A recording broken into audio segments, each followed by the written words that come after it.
In this lecture, I'm going to talk about health policy and the formulation of health policy, but I'm really going to take a broader lens and not specifically focus on health policy per se, but the US Constitution, how the structure of government in the United States influences the creation of policy at all for all industries, and then we'll take some opportunities to apply it specifically to health policy.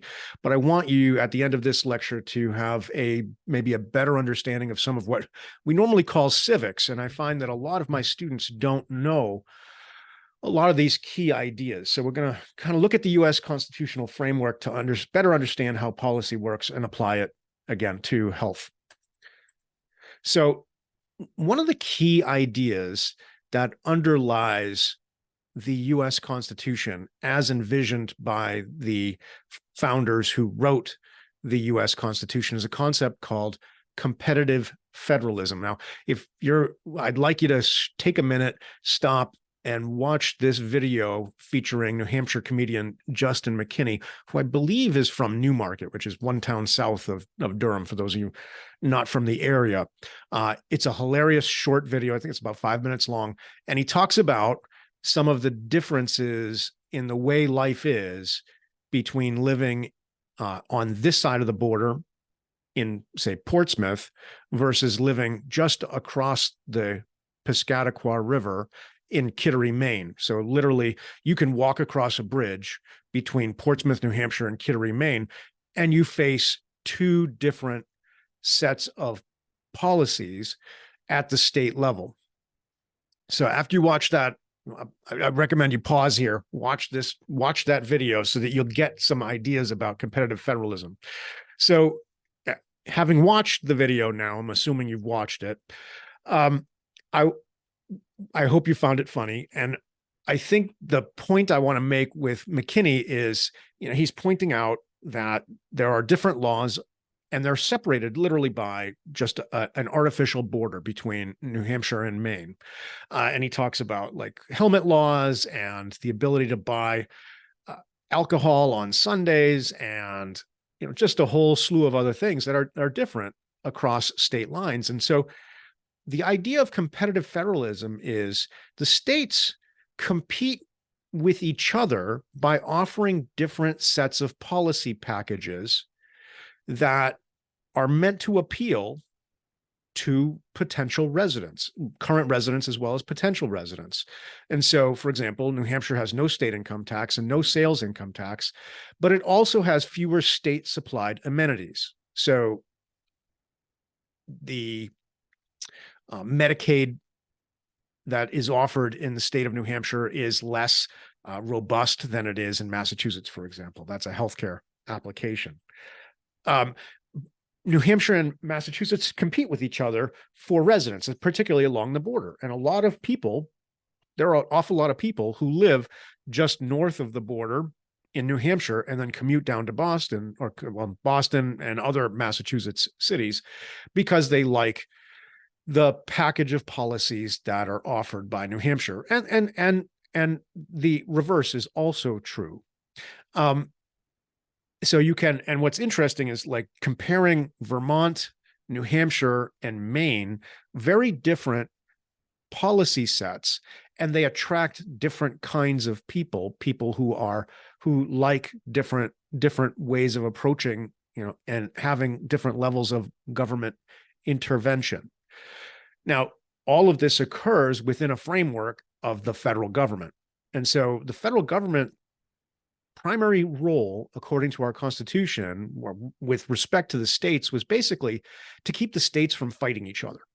So the federal government, for the most part, doesn't have the authority to regulate economic activity. So we talked about this particularly in Chapter 4 when we were talking about health professions. And I talked about how the fact that if you're a doctor, you have to get a medical license in the state that you practice in. So if you want to practice medicine in the state of New Hampshire, you have to have a New Hampshire medical license. If you want to practice medicine in Massachusetts, a New Hampshire medical license does not allow you to practice in Massachusetts. You have to get a Massachusetts license. So a lot of physicians who practice, in New England will have multiple licenses so they can go back and forth across these relatively small borders. And, I'm thinking about, like, I spent many years in Texas, and you can put a whole lot of New Hampshires inside of Texas.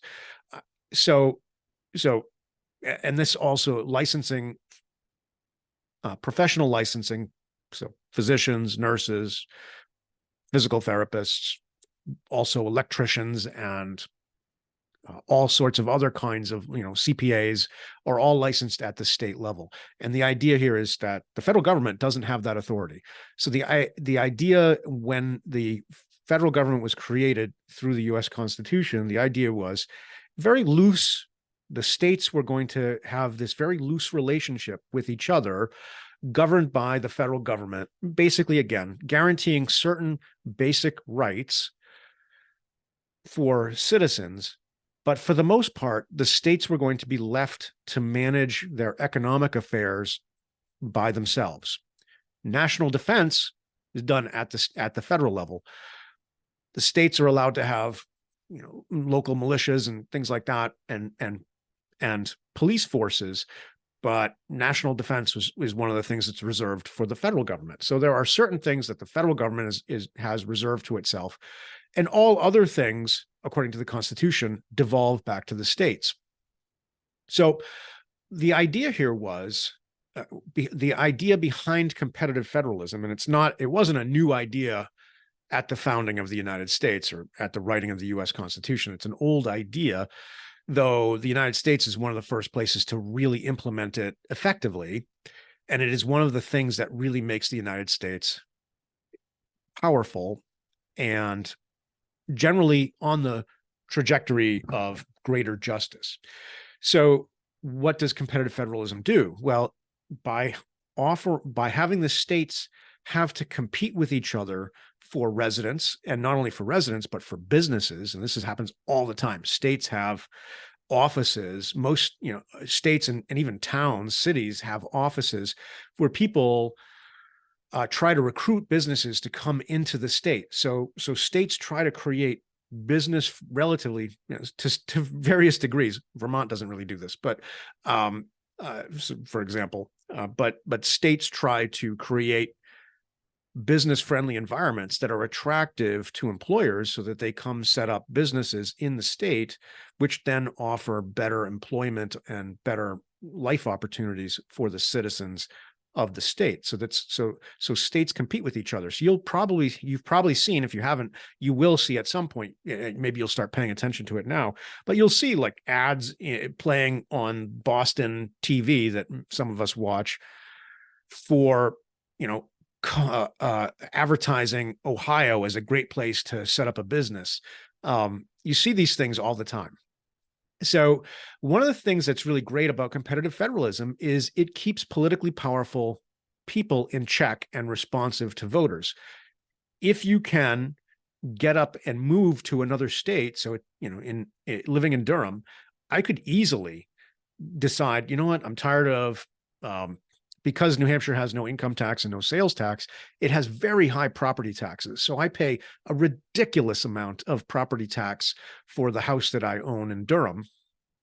I could move 10 miles north up into Kittery, and the property tax I would pay would probably be about a quarter of what I pay in New Hampshire, but then I would have to start paying an income tax and a sales tax because I now live in Kittery. But I could move. So if New Hampshire decides to change its policy package that I currently like, I could pack up my stuff and move across the border fairly easily, or move down to Massachusetts, again, fairly easily, because I could still commute to UNH and still work at UNH. But if New Hampshire was to change its policy, I could move fairly easily. And since the governor and the state legislature knows that people, individuals, as well as corporations, businesses, respond to changes in policy, because the changes in policy change the incentives for people to live in that space, it keeps them in check. They can't just start handing out goodies to their preferred populations because that'll make the other people angry, and they'll either first they might vote against it and vote the people out, but then the next thing that they will do is they will exit. So they will exercise, and we'll talk about this idea of voice and exit here in a minute. But typically voters vote, right, and they exercise their voice through their vote. And when their vote doesn't work, they pack up and they leave. So we saw a lot of this during the 30s, when a large portion of the Black population in the South said, hey, this Jim Crow stuff is terrible. It's keeping us from having the kind of economic opportunities that we want. And they packed up and they moved north to places like Michigan to start working in the automotive industry. So there was a huge exodus from the South of Blacks because the policy package that Southern states had, the Jim Crow policy package, which is now gone, but that Jim Crow policy package was so demeaning and made their lives hard. So they're like, okay, we can't change this with our vote. We're going to change this with our feet by exiting the South, and they moved north to find better opportunities. So this opportunity for exit creates competition between the states, so that the states have to remain not only responsive to voters, but they have to remain responsive to the possibility that citizens and businesses will exit the state. And so they compete with each other to constantly, on the one hand, try to attract new citizens, and on the other hand, attract new businesses to bring more economic activity to their states. There are also competitive federalism also refers to competition between levels of government. So let's talk a little bit about that too.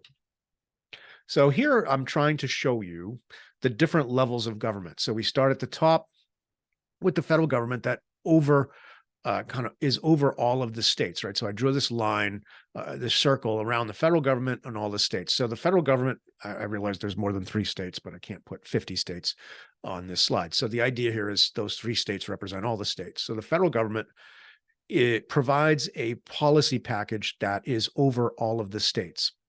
And so there's this Commerce Clause, what we refer to the Commerce Clause in the U.S. Constitution. It's Article 1, Section 8, that authorizes Congress to, and I quote, regulate commerce with foreign nations and among the several states and with Indian tribes. So what the federal government is authorized to do as a result of what we call the Commerce Clause is it can regulate trade between states, right? But it can't regulate trade within states. So what the U.S. Constitution effectively did was created the largest free trade zone in the world at the time and still. And so comparable to the European Union. The European Union is trying to do what we do. But basically, one of the things they were trying to prevent was, say, if you had a manufacturer in New Hampshire and they wanted to sell stuff into Boston, Massachusetts, the states in early stages at different times tried to charge a tariff for somebody to take goods from New Hampshire and bring them into Massachusetts. So there could be, conceivably, you could, if this Commerce Clause didn't exist, Massachusetts could have a customs agent at the border, and whenever a truck came from New Hampshire into Massachusetts, they'd have to pull over, and then they'd have to pay taxes on whatever the taxes to the state of the state of Massachusetts for whatever they were bringing in. So the federal government immediately quashed that, so that states can't tax each other, states can't keep their residents from moving across the border. So it is a free trade and free movement zone that and the result of that is an incredible creation of wealth. It's a major power behind why the United States is so wealthy. So the federal government, as I said, was intentional. The founders were very intentional about giving the federal government very limited jurisdiction over the states. And the founders were very afraid of centralized power, having fought a war with Great Britain. And so to get more of their own control over their own destiny. So this competitive federalism then expects, it promises the states have certain rights and the federal government has certain rights. And so what they expect is if the federal government tries to overstep its bounds, that the states will all uniformly push back against the federal government and say, no, federal government, you can't do that. Right. And so the judiciary then is the other piece here that steps in and kind of calls the balls and strikes against whether the federal government is in fact overstepping or not. So the federal government provides a policy set that provides this baseline set of regulation over the states, and then respectively the states then provide an oversight relationship with the counties or parishes, depending on where you live. In the South, in some parts of the South, counties are called parishes. And then likewise, the counties set policy over the cities and towns in the county. So we have this really interesting overlapping system of levels of jurisdiction, and each level competes a little bit. They both compete between each other, right? So this county competes with this county, this town competes with this town, right? Manchester competes with Concord if you're from New Hampshire. Worcester competes a little bit with Boston to the best of its ability. Maybe Springfield and Worcester compete, right, for businesses and for the same potential residents.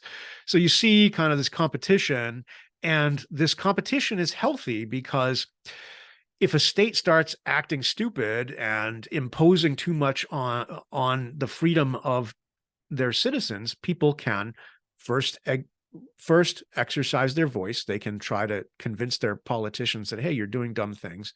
And then if the politicians won't change their ways, they can exit the state and move to a different state. And the same thing with counties, right? Or same thing with towns. If towns start doing dumb stuff, people are going to be like, hey, I'm all done with Manchester. And if they don't like the Manchester city school system, they might pack up and move to Concord because and I'm not saying this is the case, but maybe the Concord school system is better than the Manchester school system. And so people do that all the time. Like before you have kids, it doesn't really matter where you live, or it doesn't, because you don't pay a whole lot of attention to the school system.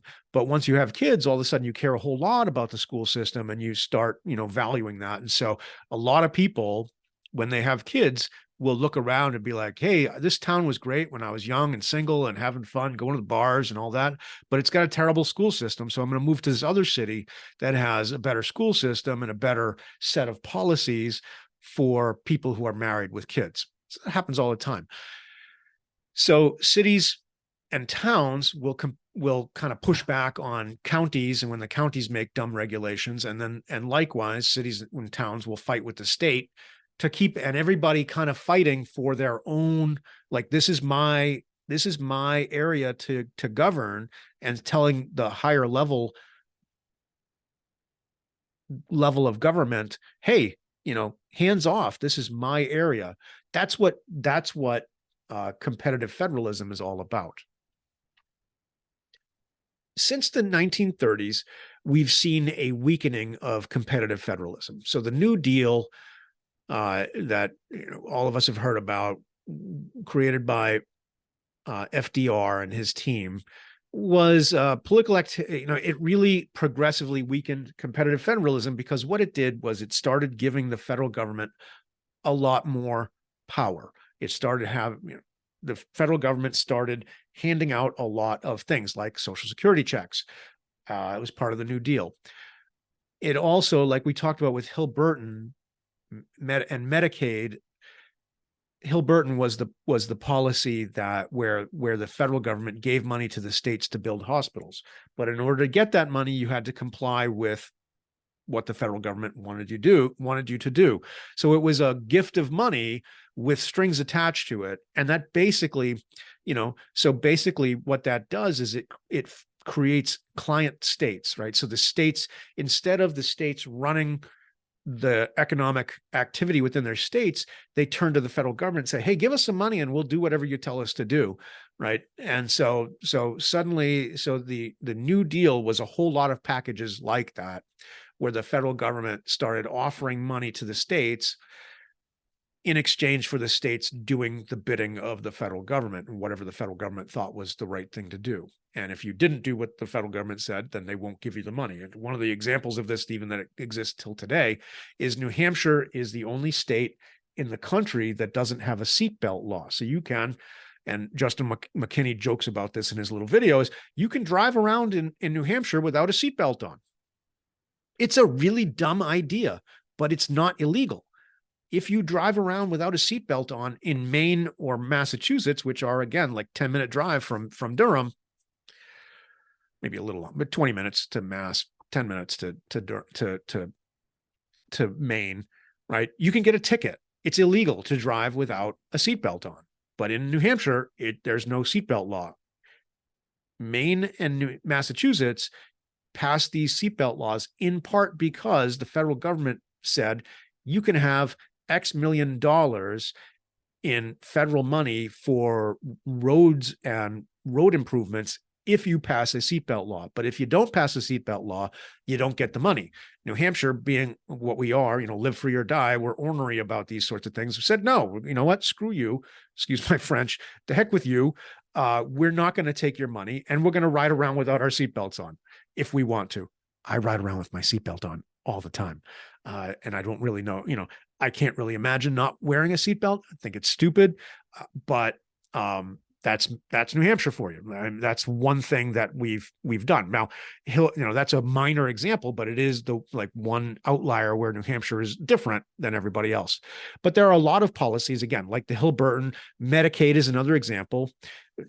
The ACA, one of the parts of the ACA said, we're going to expand Medicaid so that it becomes easier for more people in the population to be able to qualify for Medicaid. Remember, we went from something like 36 million people uninsured to about 18 million people uninsured. The vast majority of that improvement was the result of expanding Medicaid. A lot of states pushed back and resisted expanding Medicaid, even though the ACA in the early years promised to basically pay for the expansion. So if you offered more if you let more people on the Medicaid rolls, the federal government agreed to basically cover that additional cost. In later years, though, the states have to pick up a portion of that. And so states were saying, this is another one of those situations where you are offering us a goodie, but it comes with strings attached that we have to do more stuff that you tell us what to do, and we don't want to do that. But also in part that even though it was a small percentage of the increase, that small percentage, the expanding Medicaid is so expensive. What we know is healthcare is super expensive. Expanding Medicaid to offer Medicaid to more people is super expensive. It's a huge bill. And so a small percentage of a huge bill is still a lot of money for a lot of states, especially small states like New Hampshire that don't have a big tax base because, again, we don't have an income tax. We don't have a sales tax. So that becomes that's an example of where states push back or don't push back and wind up being clients of the federal government. Meaning, and when I say client, what I mean is instead of asserting their independence, as we would like to see under the competitive federalism model, where the states tell the federal government, hey, back off. This isn't economic regulation is our area, not yours, right? As the federal government starts getting more and more money, becomes a deep pockets, right? Started having lots of money because what do we remember? In the 1913, I got to double check that again, but 1913, they passed the income tax, federal income tax. Well, over the course of those years, the federal income tax gets bigger and bigger and starts bringing more and more cash into the federal government. And policymakers are like, hey, we have all this cash. We can start doing good things like building hospitals. And when we tell, and so we're going to give money. So we create the Hill-Burton Act to spend some of this money that we get with the income taxes. And isn't it great? We're going to build all these hospitals, right? And we talked about what happens with Hill-Burton. As soon as, we build all these hospitals, then we realize they're really expensive to run. And then we have to change direction. And suddenly we shut down a whole bunch of the hospitals that were funded by Hill-Burton money. So what we've seen since the 1930s is a weakening of the relationship between the states and the federal government. States are becoming much more reliant on the federal government for money, which then makes them just weaker in general in terms of resisting the federal government and its influence. So a couple of times I've talked about citizens first exercising their voice through voting, and then when they don't like it, voting with their feet, right? You've heard that phrase, voting with your feet, meaning you get up and you leave. So Albert Hirschman was an economist, and he wrote a famous book called Exit, Voice, and Loyalty. And basically, I'll talk primarily about exit and voice because loyalty is kind of complicated. And recommend the book. It's not a light read. It's a short book, but it's not a particularly light read. But it's an important. It is an important book. Has played an important role in political theory. But basically, what Hirschman is arguing is there's two ways to deal with a problem of a policy situation. And think about this: like if you're in a restaurant and the waiter is being rude to you, and the food comes out and it's cold, and it's, maybe it's burned and it's cold, right? What do? Do you tell the waiter, hey, go get the manager? I want to talk to the manager, or do you just, or do you leave a bad tip and never go back there again? Well, the first option, where you complain to the manager, is what Hirschman called exercising voice. So you're using whatever mechanism you have available to you're staying in the situation, but you are trying to get the policy changed. So by calling for the manager, what you're saying is, hey, the waiter's rude, the food's bad, fix it, bring me a new dish and give me a new waiter, right? That would be using your voice. You could also just look at the food and say, hey, this is crap, and get up and leave. Or, eat the food, pay the one time, and then leave. So in a similar way with states, like, again, like if you have kids and like you're raising your kids in a community, and you suddenly see that the school is implementing some sort of policy that you don't like, and there's plenty of options for that, right? So, and I'm not going to get into any current conflicts. Think about. I've got up here.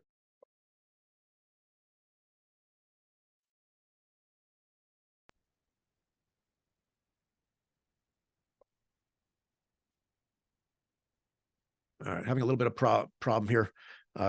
Give me 1 second. Okay, we're back. Sorry about that little computer malfunction. So we have, let's imagine you're raising your kids in a town that you like, and you start hearing word that they've changed some policy at the school that you don't like. That you're like, hey, this kind of stinks. I don't like how this is going to impact my kid. So you have two choices, right? One is you go to the school board, or you call the principal and you say, hey, I don't like this policy. And if the principal's like, yeah, I'm not going to change the policy, I like the policy, then you can go to the school board and complain to the school board. And if the school board, and you say, hey, school board, I don't like this policy, and the school board's like, yeah, well, we like the policy, so we're going to keep it. What are your choices? Well, you can either stay and hope that things eventually change, which is what Hirschman calls loyalty, or you can exit. You can be like, you know what? Don't like the policy. My kid's education is really important to me. The environment that they're going to school in is really important to me. We're going to exit the community and move to a different school district where they have better policies from your perspective. So that's called exit, right? So voice would be you're complaining, and then exit is what it sounds like, you leave. Now, enough people exit, and school schools are typically funded based on the number of students that they have, the number of people that live in the community, and so school boards will eventually respond to exit. Hopefully they'll respond to voice first. So political processes really emphasize voice, and this is really good for people who are politically powerful. They're either, so if you're the kind of person that's really good at making an argument, you probably really like the idea of having voice. It's really good for the politically powerful, especially people who come from the majority group in, the majority population in any group. So, if you really value sports, for example, and most of the people in your community really value sports, and so like this was when we lived in Texas, the high school football stadium that my kids that was associated with my kids' high school was it was bigger than the UNH football stadium and more sophisticated than the UNH football stadium, and that was for high school. And my taxes were paying for that, and money and time and resources were going from the school, from the school district to support football. It was really important to a large portion of the community there, and that was their preference, right? I don't actually value football. Never played it. I don't watch it on TV. I don't like it. I don't dislike it, but I'm not willing to pay for it. But because I was in a minority, those resources were going to fund that. Now, I neither exercised voice or loyalty. I just put up with it. I neither exercise exit or voice. I'm kind of exercising voice right now by criticizing it, but that's too late. I've long since moved away from Texas. But one thing I could have done was go to the school board and say, "Hey, we spend too much money on football and not enough money on other extracurricular activities or on academic opportunities for kids." So I could have done that, or I could have moved to a different community. So those are examples. And the challenge here was I was in a minority. So I knew that if I went to the school board and complained, I would get outvoted, right? So there was just like literally no chance for me. Even if I wanted to go complain about it, there was like no, like I knew I would be outvoted. And so there was, so it was kind of pointless. Like I didn't exercise my voice, in part because I was like, there's no point in exercising my voice as a minority in this situation, as the one of the few people that didn't value high school football. I was going to get outvoted. And so voice in that case didn't work for me. So really the only option that we had was we could leave the school district. Now, the problem with Texas is all the school districts are the same. They all spend a ton of money on their football programs. So, the only way I could have exited meaningfully was to leave the state, which we eventually did, but not, but by then most, two of my three kids were graduating from high school. So market processes, on the other hand, so political processes really emphasize voice. So voting is a form of exercise, is a formal process of exercising voice. Market processes emphasize exit. So when we can, if I get bad service at a restaurant, if the food's burned, if the waiter's rude, I just don't go back, right? I go to someplace else. And it doesn't matter if I'm a minority, maybe lots of people like their food burned and like having rude waitresses or waiters. That's great for them, not for me, and I'm going to exit. And it's really easy for me to exit because there are other restaurants I can go to, or I can just cook at home, right? So exit is really useful for the politically weak. So again, like, when you don't have the ability to exercise voice because you're a minority, or because the voice processes aren't effective or the incumbent is deeply entrenched, exit might be your only option, and it's really good for the politically weak. So like go back to again the black exodus in the 30s and 40s and I guess into the 50s from the South, right? The South had, most Southern states had these god awful Jim Crow laws that made it really hard for black people to succeed economically, and so they were unable to exercise their voice because again, Jim Crow laws worked to prevent exercise of voice, and so they just packed up and left, and they went someplace else where they hoped they would have better opportunity. So competitive federalism allows both voice and exit. If you don't like the policy set, you can move to another jurisdiction, but you can also vote, right? So you have this opportunity to vote, and you have the opportunity to move to another jurisdiction. Too much consolidation. So here's the thing that I'm concerned about, and I think a lot of more market-oriented economists and political scientists are concerned about, is too much consolidation at the federal level eliminates the exit as an option, right? Because if the federal government is setting all the policies, it doesn't matter if you live in Massachusetts or Maine or New Hampshire or Vermont, the policies are all going to be the same.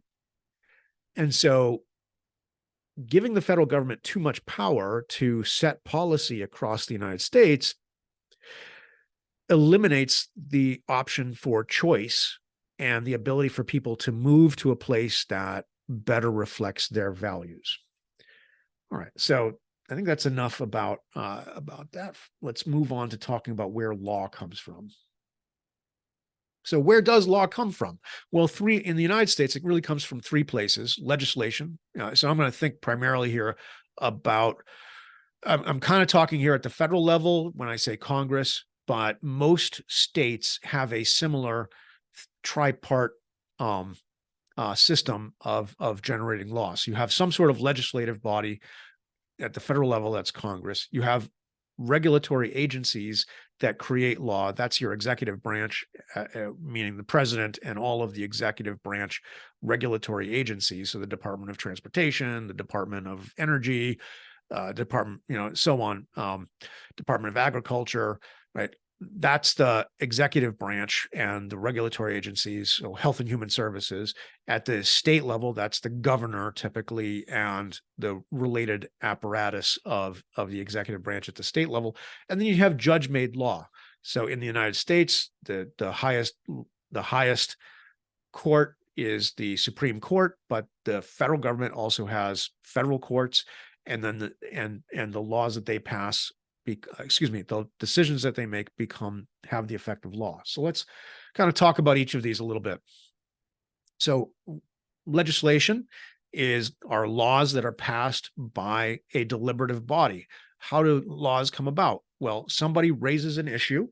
Often it's lobbyists. And if we were doing this class in person last semester, I brought in Kathy Bizzaro, who's the executive vice president of the New Hampshire Hospital Association. You can listen to her interview on my podcast if you'd like. But the New Hampshire Hospital Association is a lobbying organization. And what it does is it raises issues of concern for hospitals in the state of New Hampshire. So they represent the interests of hospitals in the state of New Hampshire. So when, something like Medicaid has a really big impact on hospitals. And so the Hospital Association pays attention to the issues that are of concern to hospitals and then raises those issues to the New Hampshire legislature. They help design. So then the legislature designs different policies. So if you want to have a particular law passed, you have to design the law, right? Write this thing out, say what this is going to be. You have to get public support behind it. So, if you want a law passed, legislators are elected officials. They respond to public support. It's really important.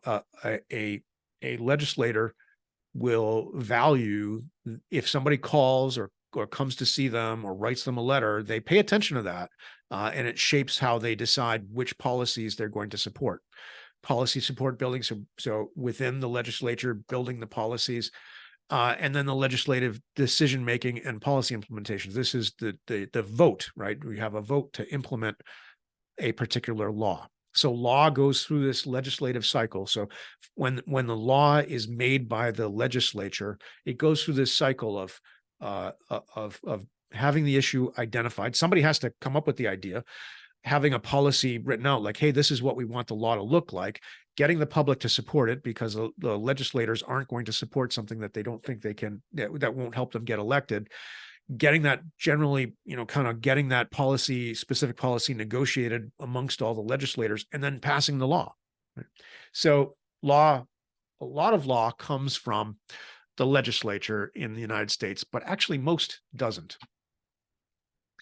The regulatory agencies are part of the executive branch. So they execute, right? That's why we call it the executive branch. They execute the laws that the legislature passes. So legislation is often passed, it's very broadly worded. The ACA is a very broadly worded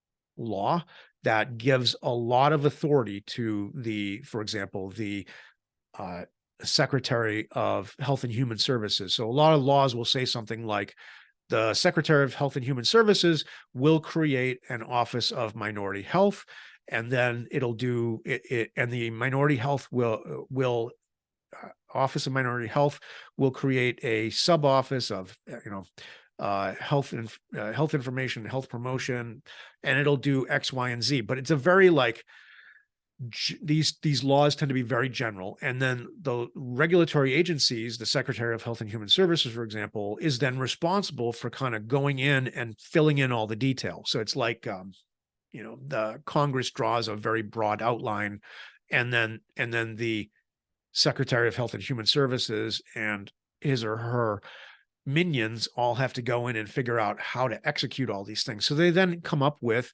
regulations, right? And these regulations, once they are approved, carry the weight of law, such that if you violate them, you can get fined, you can wind up going to jail, and so forth. So agency rulemaking is a really powerful process that then carries the force of law, because it's kind of filling in all the details of the actual law itself. So and there are just ever-growing amounts of rules that have been created by by the regulatory agencies. And then the third kind of law is judge-made law. And this is the basis of actually most law in the United States and in other countries that are what we call common law systems. So whenever you bring a case to a judge and the judge makes a decision, that decision becomes what we call precedent. And depending on how high, what level the judge is, implies how much, where the precedent applies. So if a judge says, hey, you have to, drive on the right side of the road, right, that becomes a precedent. And so if you don't drive on the right side of the road, then you're breaking the law. That's kind of a simple example, but basically, law, every time a judge makes a decision, that becomes a law. So we've just recently had a decision that overturned Roe versus Wade and Casey, right? So that was, Roe v. Wade was a court case that set a precedent at the Supreme Court for the entire country, saying abortion has to, states cannot pass laws that make abortion illegal. So that was a form of law, right? It basically, the Supreme Court effectively created that law. And so there's lots of other examples like that. And so whenever a judge resolves a dispute and renders an opinion, that opinion carries force of law until it's overturned. And then appeals courts can, overturn existing lower courts' decisions if they believe that they were flawed, and overturn them in part or in whole, which is, the Supreme Court is the ultimate appeals court for federal law.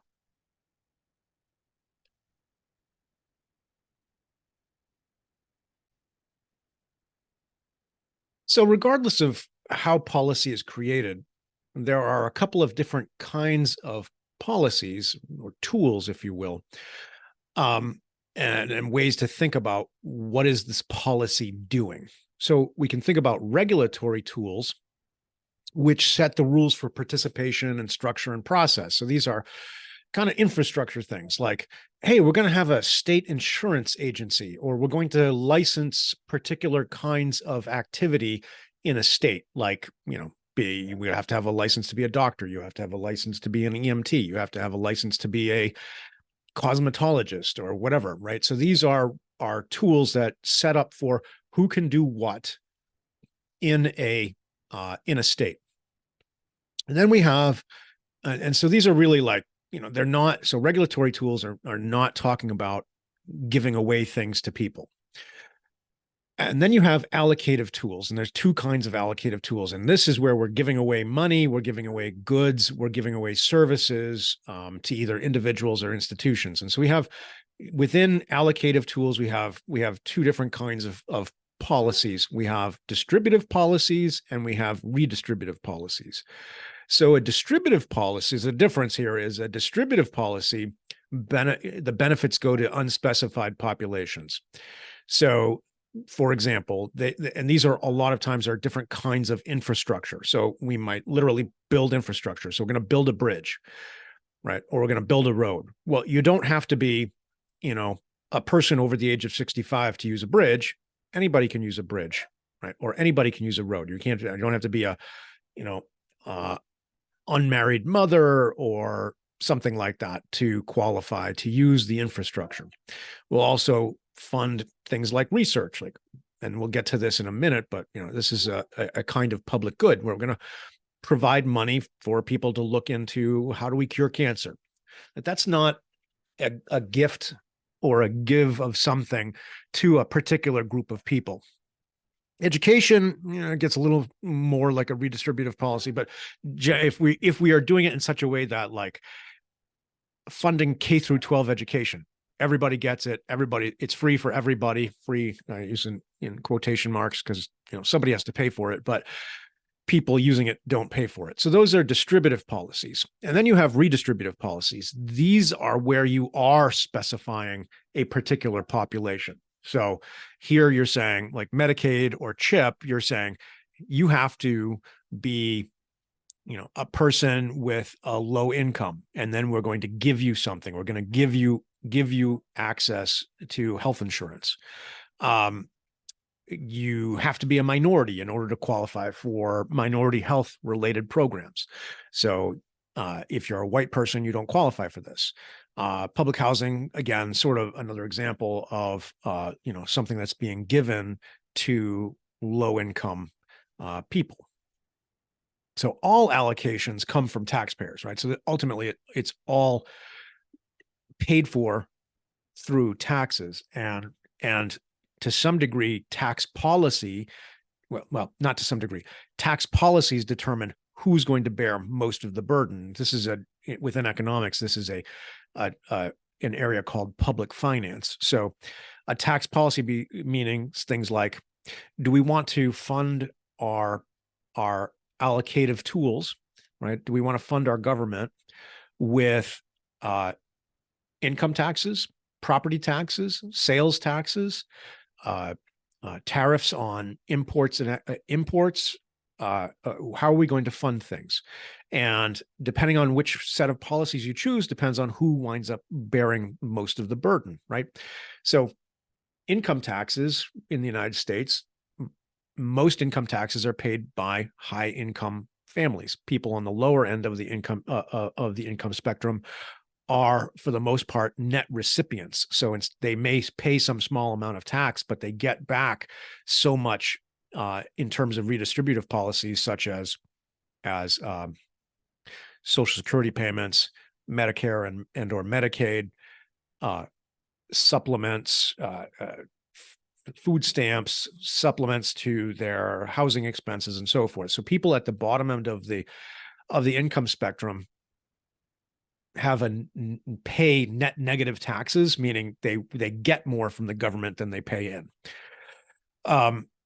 But you could say, that's fair. I mean, you could say that, hey, that's fair because high income people can afford to pay that and somebody's got to pay for it. So it may as well be the people with high income. Another way to do it would be sales taxes, right? And so sales taxes impact people who buy stuff. So in some sense, like I like sales taxes better than income taxes because your impact on the world is largely determined by what you're consuming. So if you buy a gas guzzling, giant pickup truck, I'd rather see you have to pay sales taxes on buying the pickup truck and then sales taxes on your purchasing gas rather than necessarily on your income, because the mess you're making with all of the, first of all, the manufacturing process to build a big truck, and second, all the emissions that are coming out of your big truck. I'd rather have you pay taxes based on that. So, and then, the alternative is property taxes. There's some good arguments for property taxes. I'm not that much of a fan of that either. Okay, so but I just say each kind of tax falls differently on a different population.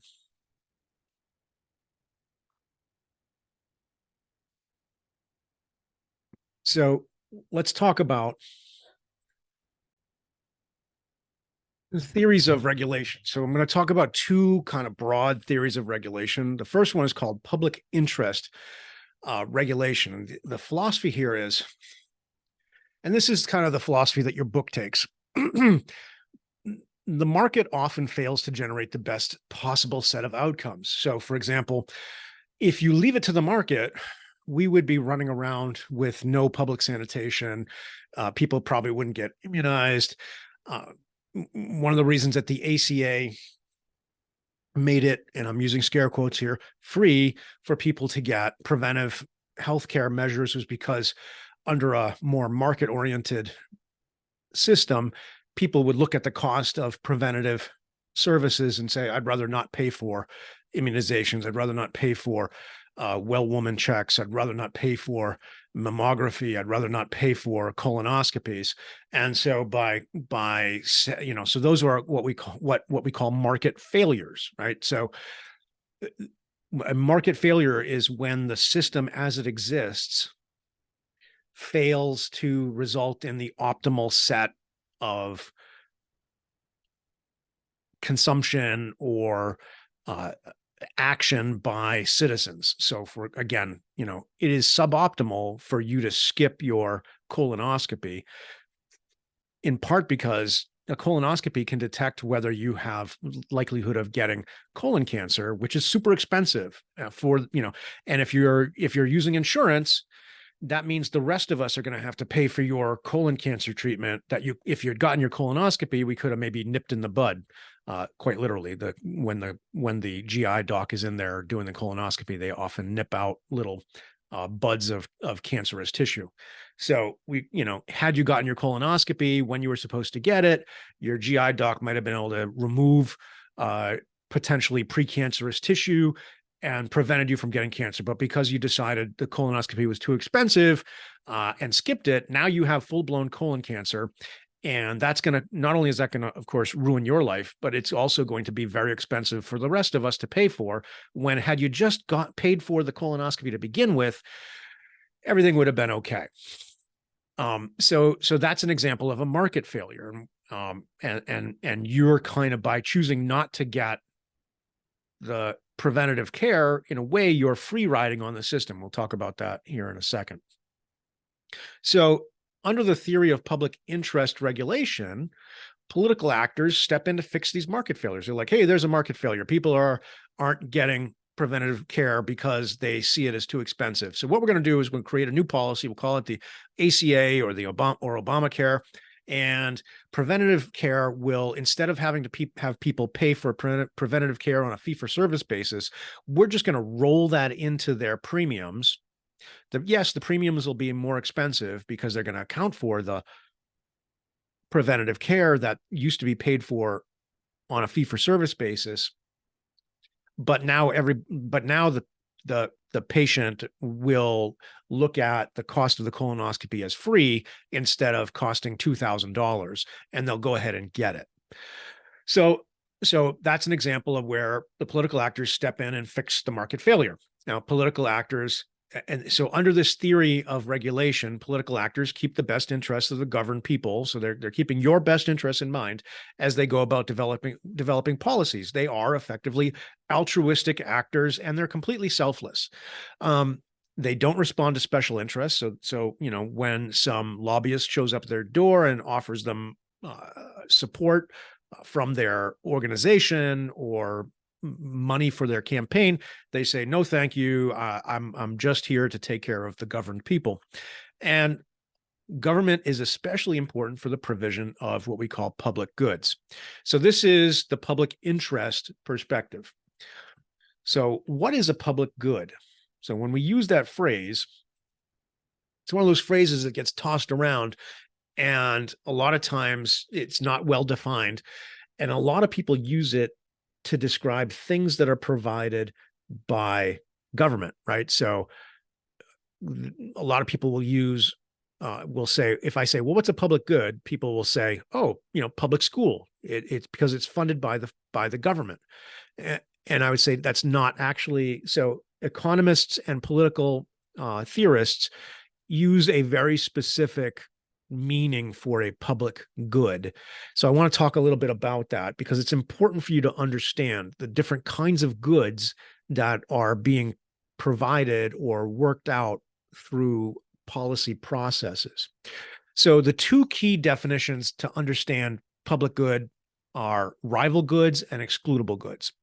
So a rival good is a good where if somebody else, if an additional user starts using the good, then the value of the good to the first user goes down. So the example I always like to use is a cheeseburger, right? A cheeseburger is a rival good. So if I'm sitting here eating my cheeseburger and Isabella comes up next to me and says, hey, Professor Bonica, that cheeseburger looks really tasty. And she reaches over and takes it out of my hand and she takes a bite. And she's like, yep, that really is pretty good. And she hands it back to me. What's happened for me? Well, I now have less cheeseburger than I did before. Now, Isabella has some cheeseburger, but I have less cheeseburger. It's a fixed pie, if you will, right? To keep using a food metaphor, right? So there's a fixed amount of resource, and there are limits on how much each of us can use, and it gets used up. That's the important thing. A rival good gets used up. So if somebody else tries to use it, then there's less of it for the first person. An excludable good. So that's the first definition you want to hold in your head. And then the second one is an excludable good is a good where it's possible to restrict access. And therefore, if you can restrict access, you can charge for access. So for example, I'm eating my cheeseburger and Isabella comes up and says, hey, Professor Bonica, that cheeseburger looks really mighty good. And she starts to reach for my cheeseburger and I swat her hand away and say, no, Isabella, you can't have my cheeseburger, but I will sell it to you for $5.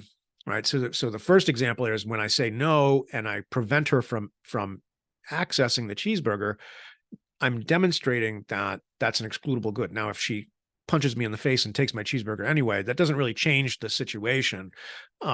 It's still possible if I was just big enough and mean enough to stop Isabella from taking my cheeseburger, then I would be able to restrict access. So in a broader sense, like McDonald's isn't just going to give you a cheeseburger. You can't just walk into McDonald's and grab a cheeseburger off the rack, right? Off the heat from under the heat lamps, right? They're going to call the police and you're going to go to jail or at least get a fine of some sort. So an excludable good is one where you can restrict access. So like your house, right? That is an excludable good. You could shut the door, lock it, and nobody else can come in legally. Nobody else can come in. So we have different combinations of excludable and rival and non-rival goods. And they result in 4 different broad categories of good. The first good, rival and excludable. So this is a good that is both rival and excludable, are called private goods. So that's like a cheeseburger, right? Like what I just described. It is rival in the sense that if one person eating a cheeseburger, if a second person comes along and starts eating the cheeseburger, the 2 people have less cheeseburger between the 2 of them. Doctor's appointments, and then we can also say, no, the law recognizes that this is my cheeseburger. And so the law, and also, we can fight about it, right? There's a way that I can try to block you from trying to access my good, my cheeseburger. Doctor's appointments are an example of a rival excludable good or a private good, right? Because it's rival in the sense that if 2 people, if I'm in there seeing my doctor and somebody else walks in at the same time, that's going to distract the doctor, right? So now maybe I had 20 minutes with the doctor, but now I have to share my time with the doctor. And so each of us have 10 minutes for the doctor. That's not the same thing as having 20 minutes with the doctor. So it's rival in that sense. And then it's excludable in the sense that the doctor can say yes or no, that they will treat you, right? The doctor can withhold that treatment or that appointment. So that's why a doctor's visit is a private good. Even if the doctor's visit is funded by the federal government or by the state through, say, Medicare or Medicaid, it's still a private good in the sense that it is rival and excludable. It may have been funded by the public, by a public mechanism, but it's still a private good in its very nature. Okay. Next is non-rival and excludable. These are called non-rival and excludable. These are called club goods. And so these are things where having more people doesn't really impact the quality of the experience. And in fact, with clubs, it's often better to have more people. Churches, it's better to have more people, but we can exclude people from being part of a club or a church. Now, there may be services that are rival and excludable that say the club provides, like a clubhouse, but conceivably you could have a club like my wife, when she was a kid, was a member of the Rick Springfield fan club, right? So this fan club, she was a member of this fan club.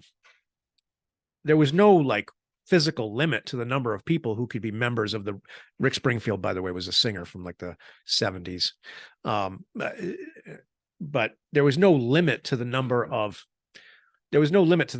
people that could be a member of the Rick Springfield fan club. And there's no harm to the existing members if one more person joins the Rick Springfield fan club.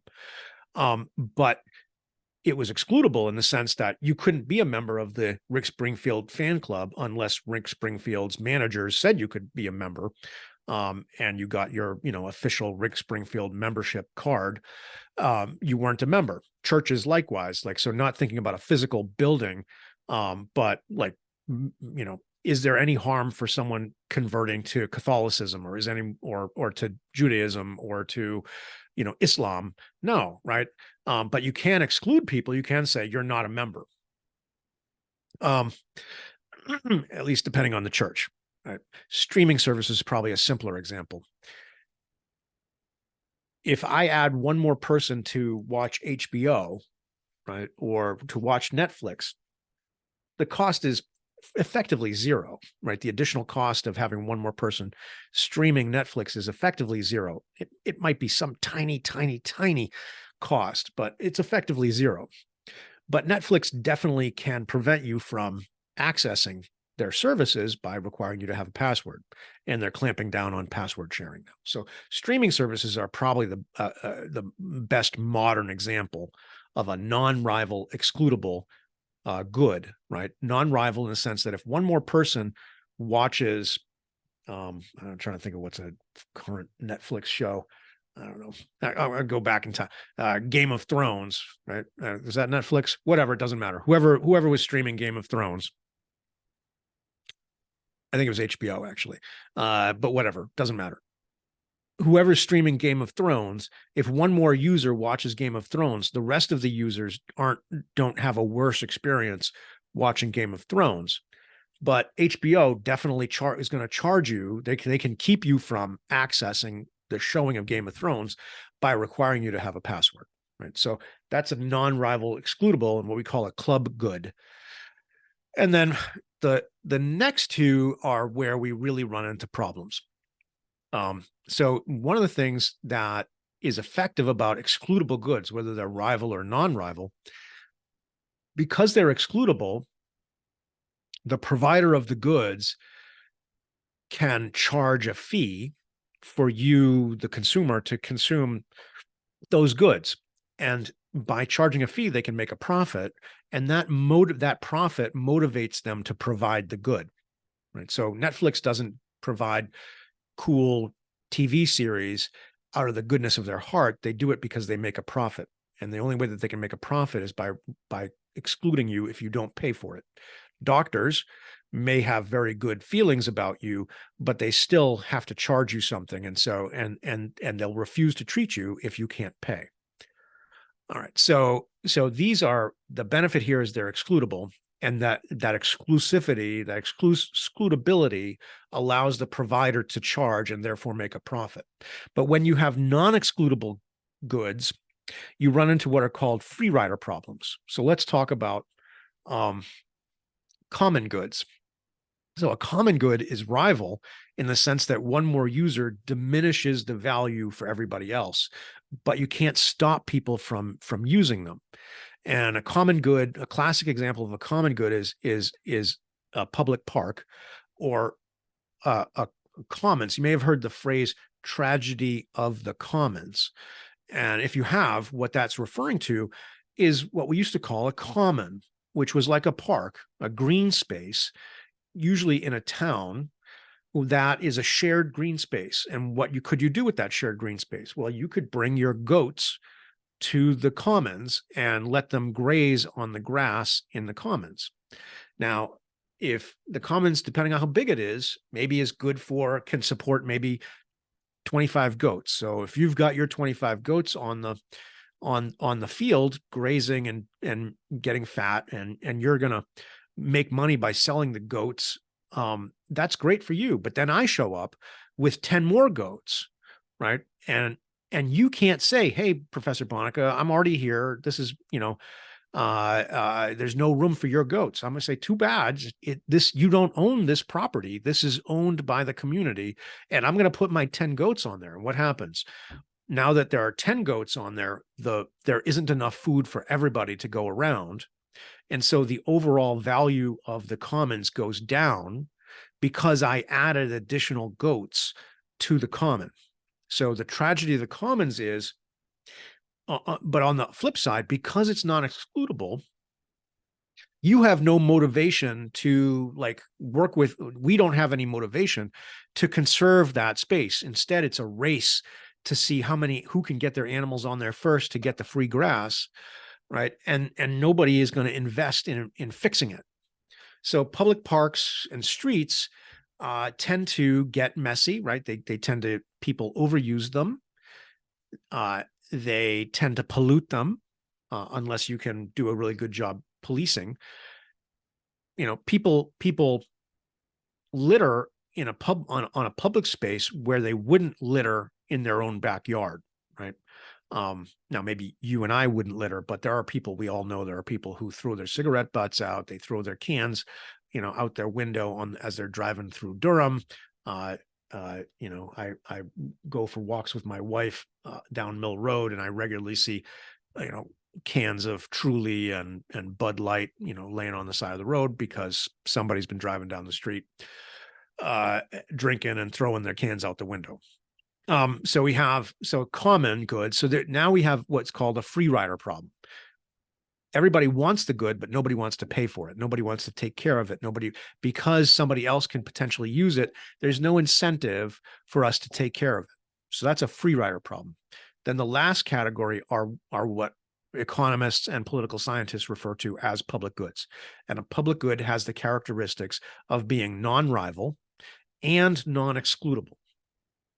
So adding one more person, so non-rival, adding one more person or adding one more user doesn't reduce the value of the good to the existing users, and it's also non-excludable in the sense that um, you can prevent someone from having access to the good once it's been created.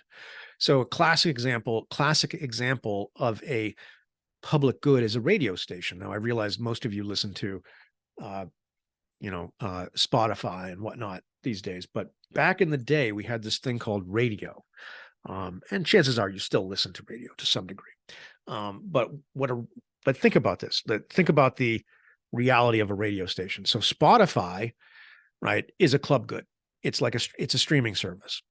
It's non-rival. If one more person is listening to Spotify, it doesn't reduce your enjoyment of Spotify. But Spotify can definitely exclude you if you don't pay your fees. With a radio, once I play the music and I put it out over the airwaves, once I put it out there, adding one more person, so if one more person shows up in my area where the radio waves are going out, it doesn't impact the experience of the people who are already there. So it's non-rival in that sense. But once I broadcast the signal, I can't say, hey, Susie, you can listen to the radio, but Johnny, you can't, right? Once I send it out over the airwaves, it's a non-excludable good.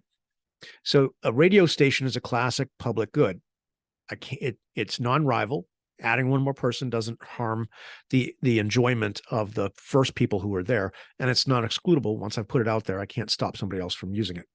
Public sanitation is another example, right? One of the ways that we prevent transmissible disease like cholera and dysentery is by providing public sanitation. So I can't maintain a clean area and have only certain people enjoy the freedom from disease. Everybody who's there is going to enjoy the freedom from disease. So that's a public good. And then herd immunity, while the initial immunization is a private good, there is what we call an externality. The benefit of herd immunity is if everybody gets immunized, or if most people get immunized, the people who don't get immunized get to take advantage of the herd immunity. We can't exclude somebody from the benefit of herd immunity and the non-transmission of contagious disease as a result of the rest of us getting immunized. So anti-vaxxers are effectively free riders in the sense that they don't pay the price of getting the vaccine, but they then enjoy herd immunity anyway. So herd immunity, not the vaccination itself, but herd immunity, the effect of most of the community getting vaccinated, is an example of a public good. And anti-vaxxers are free riders in the sense that they get the benefit without having to pay the cost. So public goods, very specifically, are non-rival, non-excludable, and that's going to be on your exam, just FYI. So here's kind of a 2x2 of laying out the different kinds of goods. So rival, non-rival, excludable, non-excludable. So public good, right? Like public is an example of public good is like public sanitation. National defense is another example, right? Like we have a Navy and an Army that keeps Russia from trying to invade the United States. We can't, it's non-rival in the sense that if there's one more person living in the United States, the rest of us don't benefit at the same amount from keeping Russia from trying to invade. And we also can't tell Russia, hey, everybody's protected except for Bob because Bob didn't pay his taxes. So if you want to invade, you can invade Bob's house, but everybody else is protected. That's not how it works, right? So national defense is another example of a public good. All right. Keeping going. So we talked about public interest as a theory of regulation. Public choice is kind of the opposite of public interest. So your book is mostly a public, writes from a public interest perspective. Public choice comes out of the 60s and the Virginia School of Political Economy. And it basically says, it goes back to that Madisonian quote about if men were angels, no government would be necessary, right? So what public choice theorists say is, look, just because somebody gets elected to a government position doesn't change the fact that they're still human beings. And they are, human beings, by definition, are self-interested, at least to some degree, in the sense that they will pursue their own well-being often at the cost of someone else.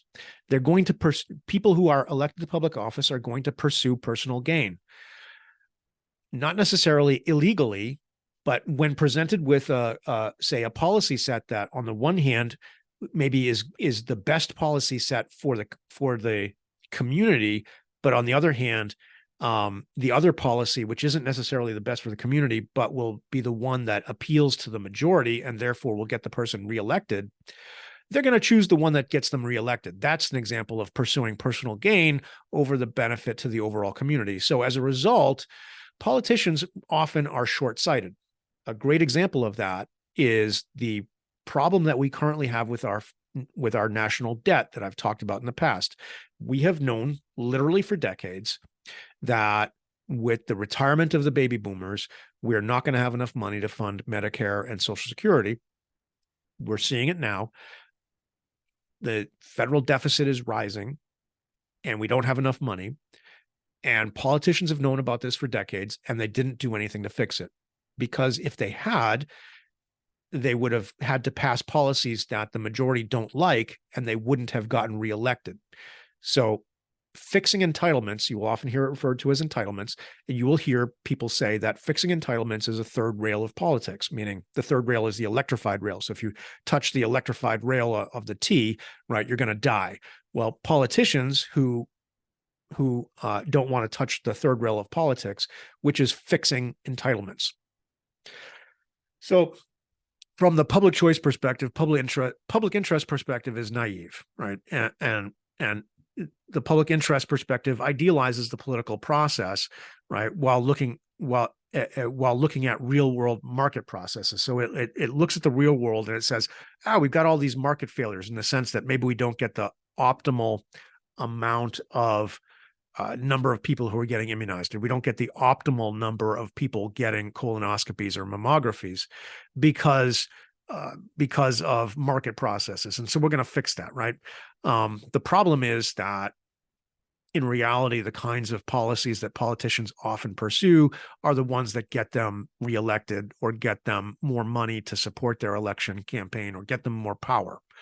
So public choice instead looks at real world political processes and real world market processes. And it says, we're going to compare real world to real world rather than the idealized outcome that would come from an idealized political process. In other words, if politics was run by angels compared to real world markets, right? So we're going to take how politicians really work and compare them how markets really work rather than comparing an angel politician and how an angel politician would actually work compared to what real world markets work. So that's kind of the main difference between public choice and public interest. Is public choice assumes that government is run by humans who are imperfect and selfish.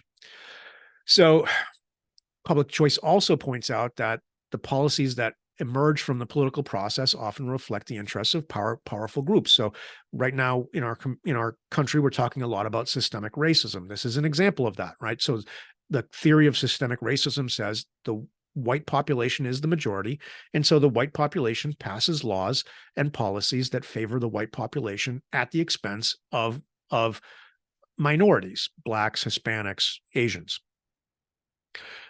So if you believe in systemic racism, then you are a public choice theorist.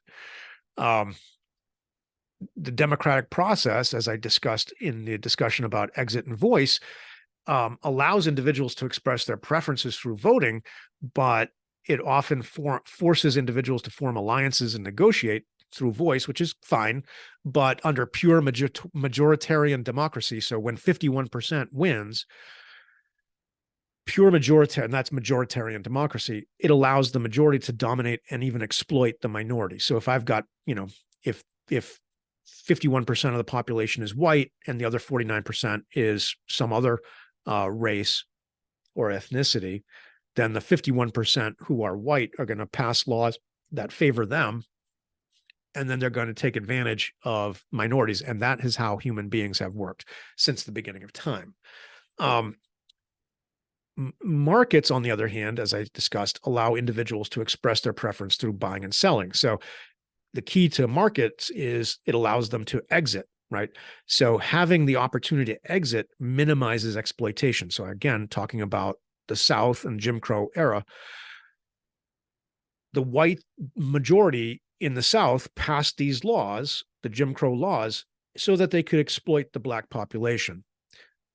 The fact that the United States is set up so that you can legally move from state to state, allowed the black a large fraction of the black population to say, forget it, I'm out of here, and leave and head to a different community. Some examples of government failure. So you've probably heard of the Tuskegee study. It's in your book, and it's called the Tuskegee Study of Untreated Syphilis in the Negro Male. This is the actual title. And it was a study conducted by the U.S. Public Health Service, so agents of the federal government, people who are sworn to, uphold and defend the Constitution of the United States, run from 1932 to 1972. So I was alive then. Probably most of you were not. But there's a lot of people who were alive in our community and remember this. So the subjects of the study were 600 poor black men, 400 with syphilis, 200 without. And so they were brought in. And in 1932, when the study started, there were no effective treatments for syphilis. There was no cure. And so they were studying, untreated syphilis in the 400 men that, you couldn't treat it anyway, so they were just following them. And this study went from 1932. In 1947, we discovered penicillin worked on syphilis. So from 1932 to 1947, you could maybe argue that there's nothing wrong with doing this because there's no treatment. So we're just following, watching, see what happens. But in 1947, we knew that we could cure syphilis. And what did the Public Health Service do with the 400 black men? They didn't tell them that they could cure their syphilis. And they just kept on following them and watching the progression of the disease in these men until 1972, when a whistleblower leaked the fact that this was happening to the press. And the federal government had to force the United States Public Health Service to stop the study and actually treat the men. So from 1947 to 1972, the U.S. Public Health Service had a population of black men who had syphilis, and this is a deadly disease. It eventually, it destroys your body and your mind. It's a hideous, awful disease. And the U.S. Public Health Service let these men live for some 25 years with this condition when they had a cure that they could have easily given to them. And as a result, more than 100 died from the disease or complications related to the disease. So this is an example of a government failure. We've talked a lot about market failure. This is an example of a government failure where government agents are not acting like angels. Closer to home, right? So rather than looking into the South, let's look down the street to Waltham, Mass, which for those of you who are not from the area, Waltham is a suburb of Boston. It's actually where I was born. And there was a place called the Walter E. Fernald Development Center, also known as the Experimental School for Teaching and Training of Idiotic Children. And this place ran from 1848 until it was closed in 2014. And it was run on classic progressive principles promoting eugenics, including the isolation and involuntary sterilization of mentally inferior. What did that mean?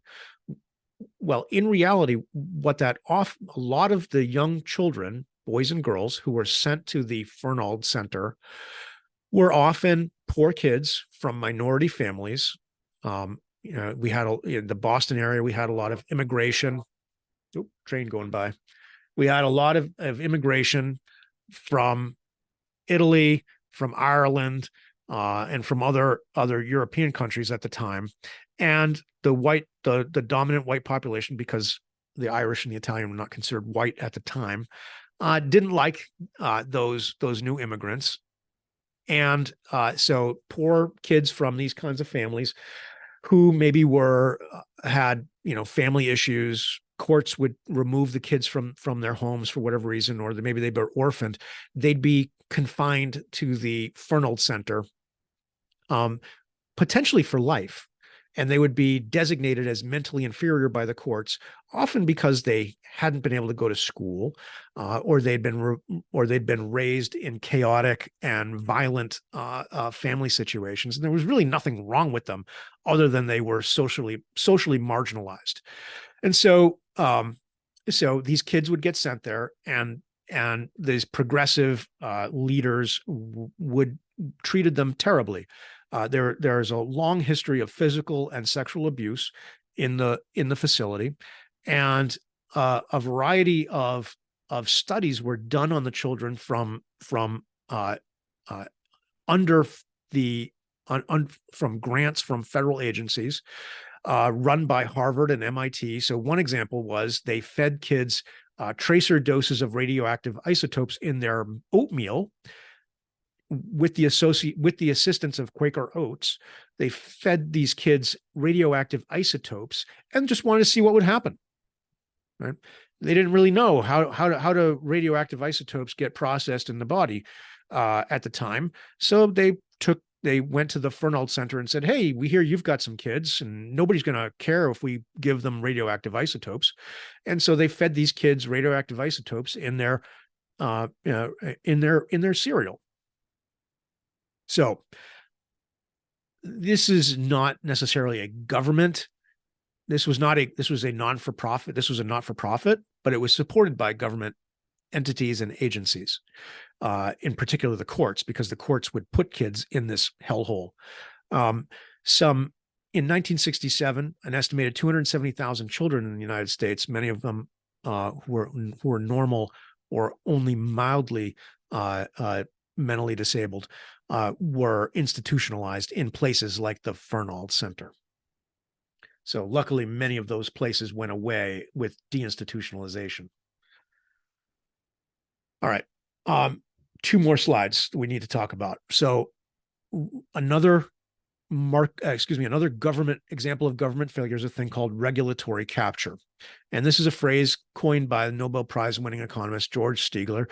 And the idea is when regulators come under the sway of an industry they're supposed to regulate, so they become captured by the industry. So if we have, for example, the FDA, right? And the FDA is got to be run by somebody. Who do you want to have run the FDA? Well, you want scientists to run the FDA, probably people who have an extensive knowledge of pharmaceutical manufacturing, right? If we're thinking about drugs, for example. Well, you don't want your third grade teacher who may have been a really nice person. You don't want that person to be running the FDA, right? They don't know anything about drug manufacturing and what's safe and what's not safe. You need somebody who actually understands. You need somebody who can do research on pharmaceuticals and understand how pharmaceuticals are manufactured.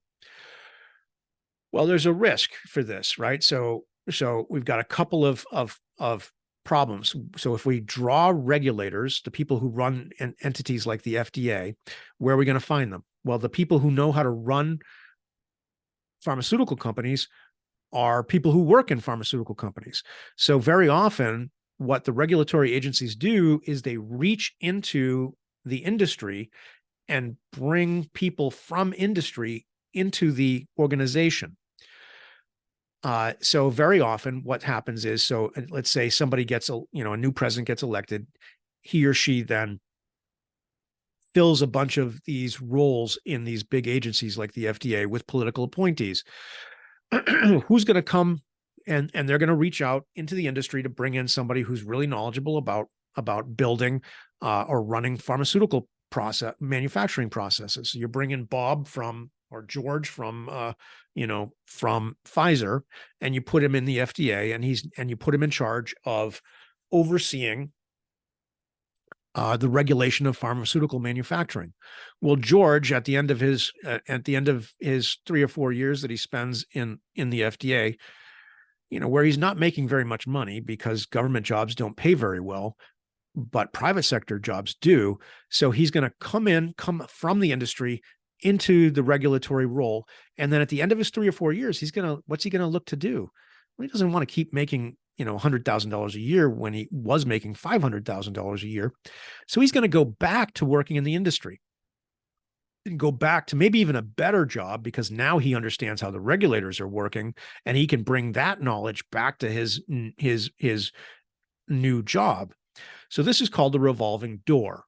This is where the regulatory agency, reaches into industry, brings somebody in for a few years, and then they go back out the door, right? They come in through the door and then they go back out through the door again, back into industry. So if you're somebody like that, where you were in industry, now you're in regulation, and you're like, in 3 or 4 years, I'm going back to industry, how hard are you going to be on the companies that you're looking to try to get a job with when your 3 or 4 years in government is over? So that's a problem with revolving door. And that's one way that you wind up getting captured. You're not going to be as hard on the industry if you want to go back to industry. So that's one. Two is internalized beliefs. If you grow up in an industry, if you spend 20 years in the industry and then you come to government, you've been dealing with all these dumb, like there's all these dumb regulations, like, sort of like frustrated, and now you're going to come into the regulatory agency and you're going to try to fix these dumb regulations, right? And the problem is that if you've spent 10 or 20 years in an industry, you tend to see the world through the lens of that industry. And so you've internalized the beliefs from the industry about, how things should be run. And so when you come into the FDA or whatever agency, and you're asked to regulate it, you're going to say, hey, you're going to be very empathetic, very sympathetic to the feelings and the frustrations of the people in the industry. And you're going to tend to regulate it more mildly because you are sympathetic to those interests. So that's internalized beliefs. You've internalized, by being part of the industry, you've internalized the world view of the industry, and you bring that as a regular, you bring that to the regulatory job. And then the last one we really don't need to talk about is simple corruption. In other words, bribery, right? So that's another way that you can get captured.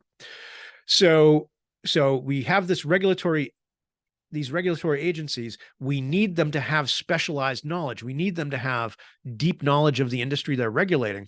But in order for them to get that deep knowledge, they have to have spent time in the industry. And these first two in particular are the kind of milder forms, that there's like nothing illegal about that, right? But they're very real. And then the last one, of course, is illegal. And if you get caught, you go to jail. But this is a very real problem in regulating industry. All right. And the last piece I want to talk about, and I really encourage you to listen to this podcast, because he is such an interesting guy. Bruce Yandel comes up with this idea called bootleggers and Baptists. And bootleggers and Baptists says that, and he's a Southern guy, so he uses Baptist. He says there's always two coalitions that when policy making is happening, there are always two coalitions. There are the Baptists, the true believers that, for example, don't want people to drink alcohol on Sunday. So when I lived in the South, and when I lived in Louisiana, the town south of us was called DeRidder, and it was a dry town, meaning you couldn't buy alcohol in a store, you couldn't buy it in a restaurant. So if you put together a restaurant, there was a great restaurant called, I think it was Mama's, and it was an Italian restaurant, made fantastic gnocchi. And it was in DeRidder, and they couldn't sell alcohol. They eventually folded and moved to a different town that wasn't dry so that they could serve alcohol, because one of the ways that restaurants make most of their money is on alcohol sales. So there's another example of competitive federalism, and competing policy sets, right? So anyway, the idea here is, who passed that law? Well, probably Baptists, who don't believe that you should drink alcohol on Sundays. And so let's say that they're trying to pass this law saying, hey, let's make it illegal to buy alcohol on Sundays, and the Baptists are going to say, hey, let's make it illegal to buy alcohol on Sundays, because people shouldn't drink alcohol on Sundays.